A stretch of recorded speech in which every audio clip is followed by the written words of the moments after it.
Nesse vídeo vamos falar sobre o método de John Robson. As condições para poder implementar esse método são as seguintes. A primeira é que você tem que ter um certo intervalo onde exista uma única raiz para a equação. Uma forma de poder garantir isso é você pega a função f apenas, f de x, e você plota, né? Você desenha ele. E você considera um certo intervalo de A a B, onde existe apenas uma única raiz. Tá? A outra condição é que tem que existir um x zero, ou seja, você tem que pegar um x zero nesse intervalo, né? Que seja uma aproximação, primeira aproximação para a raiz. Tá? Pode ser qualquer número, né? Qualquer número dentro desse intervalo, não interessa no primeiro momento, né? O método vai garantir que ela vai convergir, tá? Depois, a derivada, né, da função f de x deve ser contínua, tá? Se não for contínua também, você não vai garantir a convergência, tá? Então, como que funciona graficamente este método? Digamos que temos aqui a função, tá? Temos a função assim. Aí, você tem um certo intervalo onde existe apenas uma única raiz, né? E você considera um ponto x. Esse ponto x, você aplica na função e você vai ter essa altura, né? Um pontinho aqui. Nesse ponto aqui, você traça ou desenha a reta tangente. Para traçar a reta tangente, basta encontrar a inclinação aqui, né? O coeficiente angular dessa reta, tá? A coeficiente angular é a tangente desse ângulo, né?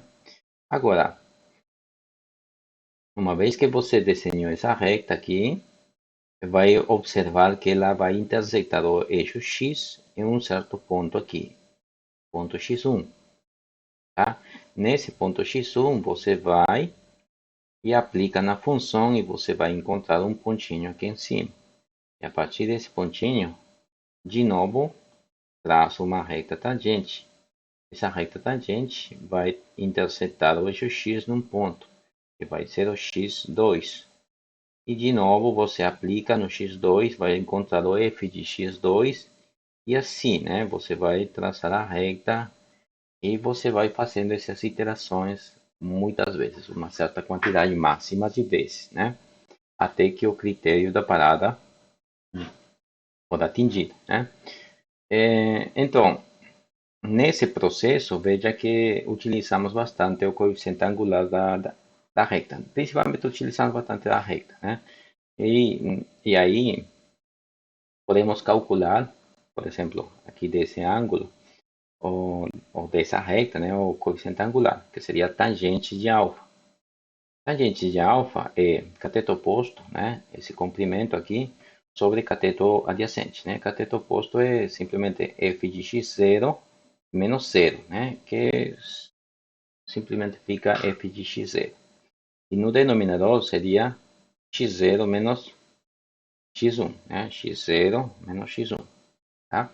E aí, isso, né? Por outros métodos também a gente sabe que esse coeficiente angular é a derivada, né? É a derivada da função aplicada no x0. Tá? Então temos essa igualdade aqui. Dessa igualdade podemos isolar x1, tá? E vamos ter essa expressão. Vamos fazer isso com o x1, com o seguinte ponto aqui, ou seja, essa reta aqui. Essa reta, a tangente de beta, né, o coeficiente angular dele, seria igual a f de x1, ou seja, essa altura, né, cateto oposto, sobre x1 menos x2, ou seja, cateto adjacente. Tá? Então temos essa igualdade, daí vamos isolar x2 e vamos obter essa expressão aqui. Veja que essas duas expressões são parecidas, né?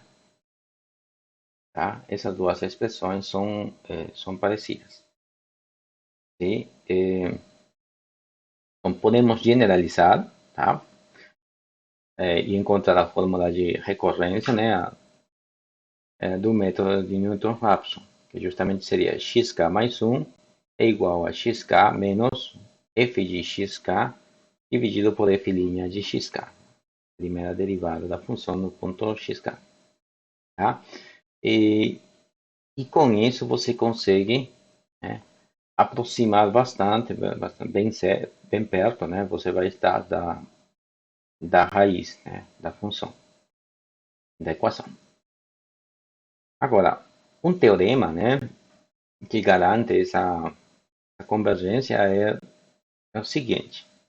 Primeiro, para garantir a convergência, né, você tem que ter essas condições aqui. Ou seja, isso daqui é para garantir que a raiz esteja aí dentro desse intervalo AB. Né? Você pega um intervalo AB, calcula f de A e f de B, eles têm que ter sinais opostos, né? Porque para isso que o produto é negativo. Tá? Depois, f' de x e f' de x não nulos. Tá? Tem que ser não nulos. Se fossem nulos, isso quer dizer que a inclinação, né, da reta está mudando. Se a inclinação da reta está mudando, vai ocorrer erros, né? Vai surgir erros aí. Né? Ou seja, esse f' e f duas linhas, né? Ao longo desses intervalos, elas não podem variar o sinal. Se elas são negativas, tem que se manter negativos. Se elas são positivas, tem que se manter positivo. Então, você tem que escolher um certo intervalo onde isso seja satisfeito, né? Tá? Então, com isso, você consegue, a partir de uma aproximação inicial de um x0, né, dentro desse intervalo, tal que f de x vezes f duas linhas de x é positivo, ou seja, f de x0 e f duas linhas de x0 têm o mesmo sinal. Né? Então, é o mesmo sinal e é possível conseguir, né, construir uma sequência, né, que converja para a raiz. Ou seja, podemos aplicar o método de Newton-Raphson, né, para encontrar a solução aproximada. Um outro teorema também, né, para garantir o método Newton-Raphson, a convergência dela, é a seguinte. Primeiro, temos que considerar uma f' distinto do zero, tá, no intervalo AB.